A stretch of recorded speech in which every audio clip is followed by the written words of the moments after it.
Hello and welcome to In the Money Media's continuing coverage of the Kentucky Downs meet. PTF and JK back with you to talk about Sunday at Kentucky Downs. Just FYI, we've also got some audio-only coverage for Kentucky Downs this weekend from our buddy Jack Jenkins. It's his home track.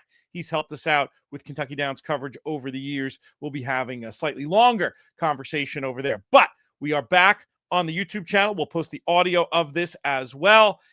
It's not an easy card on Sunday. We've had a lot of winners so far at Kentucky Downs. We are going to try to keep the momentum going. Yesterday, for the Thursday card, we did pretty well, JK. I think we missed the first and then had the next four. But, hey, it's not about what you did last time. It's about what we're going to do today. And we'll kick off with race number 7, the 6.5 furlong maiden special weight race. Where was your eye drawn? Yeah, I'm spready in this first leg. I got some stronger opinions later. I'll rattle the numbers off for you, and then I'll give you a couple of interesting points. 4, 5, 7, 8, 11, 12. 4, 5, 7, 8, 11, 12. I think that the one that I want to definitely mention is the 7 Bluegrass Town. I think Brendan Walsh does an outstanding job, and I also think that for a horse who's got some siblings that have won on the grass, this feels like a perfect setup move, right?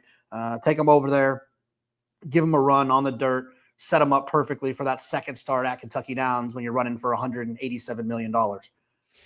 I think that works quite well for this horse. You get Frankie. And then the 8 Wonder Mist, I think you want to have for Wesley Ward. It's a 2-year-old on the turf. And then the last one I wanted to mention was the 5.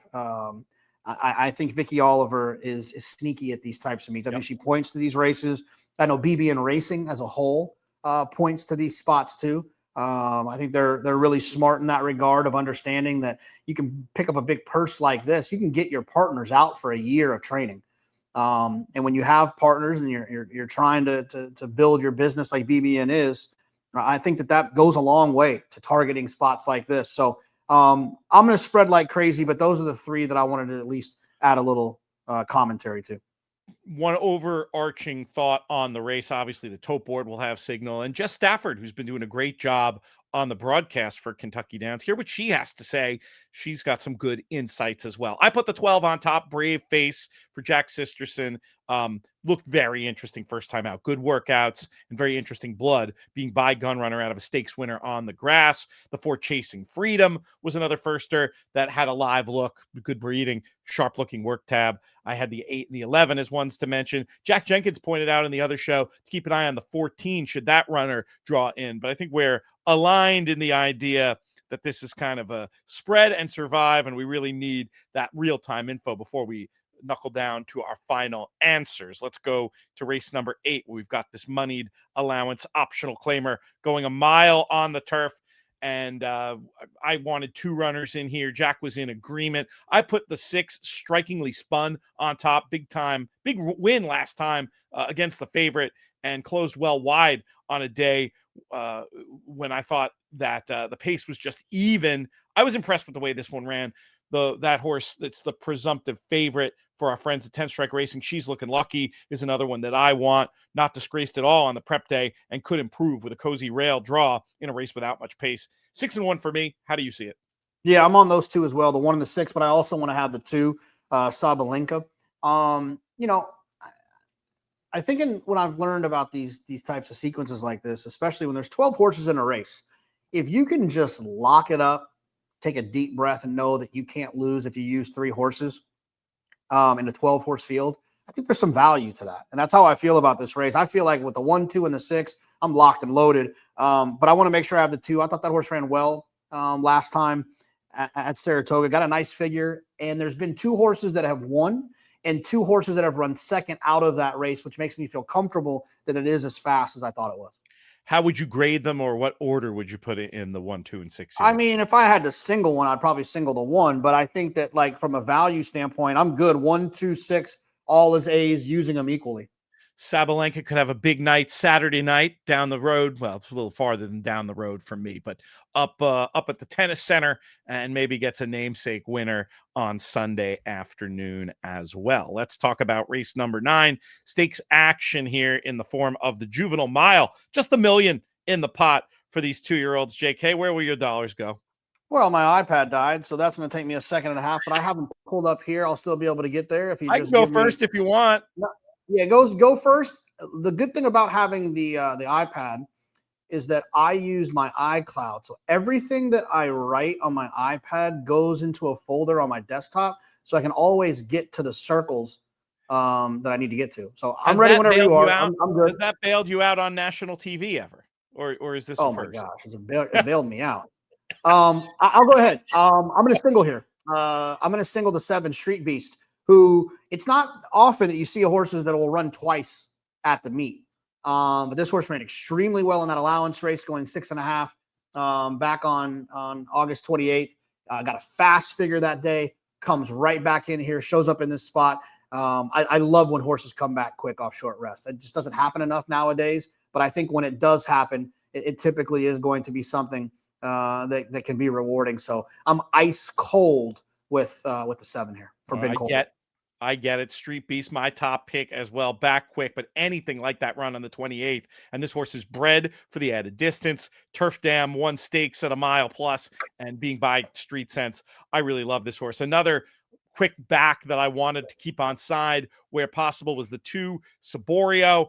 We talked about this horse for the show the other day. Just missed it 8-1, right up on a fast pace. Won the battle, but not the war. D'Angelo, a trainer, I feel like is going to be good with this wheelback move. Yeah, there are a few wheelbacks. I think we're going to see this more and more at Kentucky Downs just because of the money on offer and the fact that one of the biggest things here is you show you like this course. You're going to want, you're going to have to wait a year if you don't get back quick to run over it again. So I think this is a move we'll be seeing plenty of. Let's talk about race number 10, 2-year-old fillies this time in the Untappable with, once again, big money on offer. I'll go first. I'm a little boring here. I'm going to go with the favorite, number 3, Lenaloo. I'm just a big fan of this horse. Really liked when the price got big on the day of the Queen Mary, I got on board. And then I really got on board watching her go down to post. She just looked so gorgeous that day and ran really, really well. The Queen Mary's produced 4 next out winners. Very live looking race as you would expect for a Royal Ascot 2-year-old race. 5 works for this. All about Lenaloo in this spot. We'll talk about our plays of the day a little bit later. I say that out loud to remind myself as much as anything else. Spoiler alert, mine might be Lenaloo. I do think the 4 Snowface Princess looks the main danger coming off the big Saratoga Stakes win. I was 3-4. Jack made a case to spread here and made some really interesting cases. So check that out on the audio side. JK, where are you here? You with or against Lenaloo? Yeah, I'm going to single A, single B here. Lenny Lou for me, I think is going to be tough. You notice in the ownership, you'll see Caitlin Dunn and Amy Dunn, which are part of the Kieran Dunn family. It's obviously a 2-year-old that they prepared, they decided to keep or didn't sell. She was sensational in her 2 starts in the U.S. I thought she ran well enough at Royal Ascot, and I think that the added distance is going to be a problem for a horse that's this fast. Now, I do want to have the 4 Snowface Princess as a B horse. It looks like a private purchase to me. It looks like a horse that was bought from Winchell Thoroughbreds. Obviously, Ron Winchell, very involved at Kentucky Downs. Was involved with Untappable as well. I would think that this was a purchase for this race to run here in this spot. And she's one that I think, she ran down Cy-Fair last time. She's one that I think will appreciate a little bit of added distance. I'm not too worried about that with her. So I'll single A the 3, single B the 4.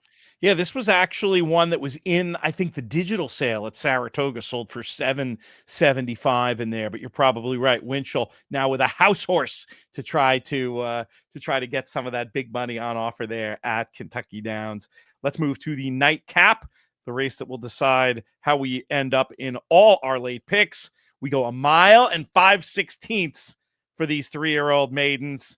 When it comes to all these late picks, JK, how are we going to get paid? Yeah, I'm going to use 4 horses in here to try to wrap this up. 5, 7, 8, and 9.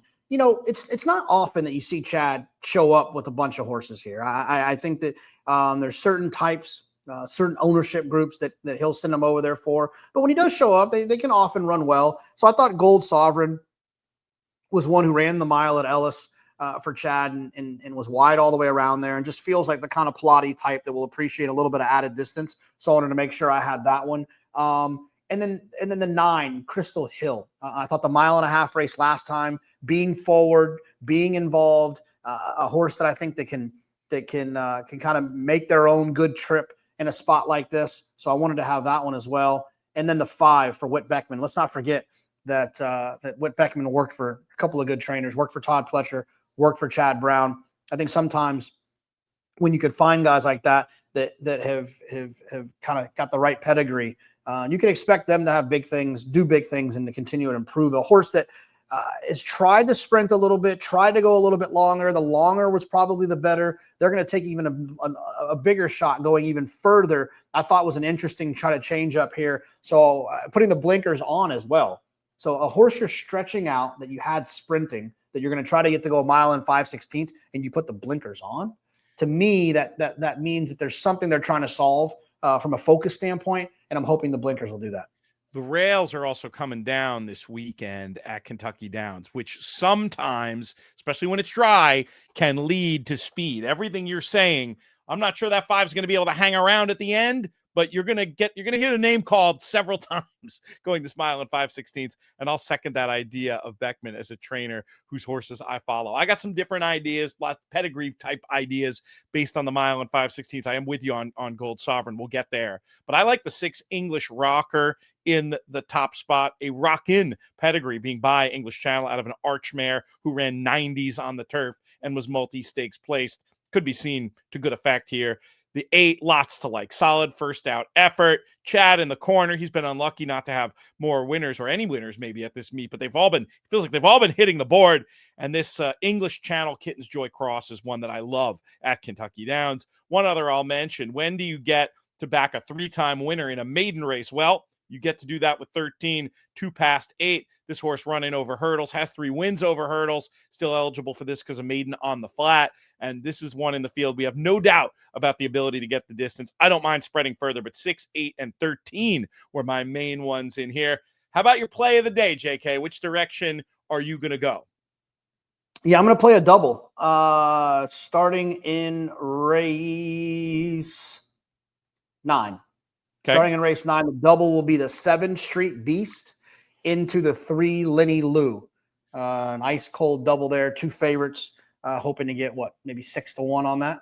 I think that would be acceptable to me. I'm tempted to spin this rather than give 2 favorites in the play of the day, but I can't do it because I really like Lenaloo that much. Race number 10, the 3 for me. Lenaloo, I think this is a place where you can plant a flag. I think she's going to be a backable type of a favorite. Let's see if Lenaloo can get the job done for both of our Kentucky Downs Sunday plays of the day. We will be back with one more day of coverage. We encourage you to check out the Kentucky Downs website and simulcast feed. Lots of great opportunities to bet. If you're watching this mega early, maybe you can still get involved in the King of the Turf handicapping challenge on the Saturday. Check that out as well. And hopefully you'll have a lot of winners at Kentucky Downs. JK, thank you so much for joining. We'll be back soon. For you, I'm me. May you win all your Kentucky Downs photos.